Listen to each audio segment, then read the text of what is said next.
vedească, oștile lui să o păzească.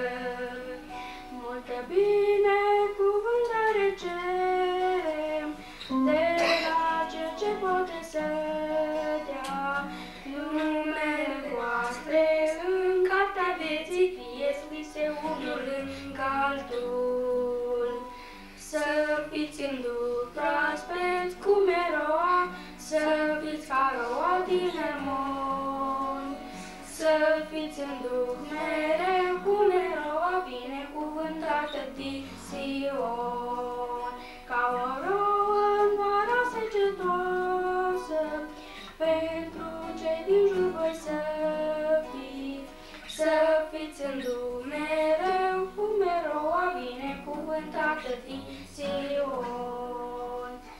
Să fiți în lume raze de soare, viața în jur să o topiți.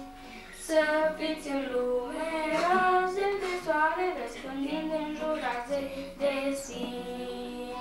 Ca o rază noaptea întunecoasă, pentru cei din jur voi să fiți.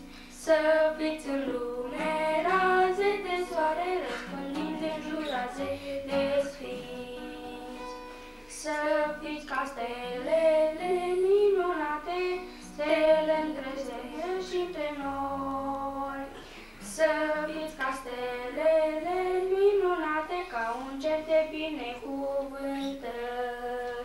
Să fiți stele călăuzitoare, ca steaua Betleemului.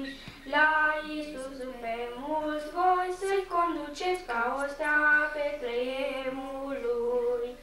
Noi, frații voștri, astăzi vă dorim și ca îngerii vă urăm. Domnul casa voastră să o zidească, oștile lui să o păzească. Multă binecuvântare cerem de la Cel ce poate să dea. Numele voastre în cartea vieții fie scrise unul lângă altul.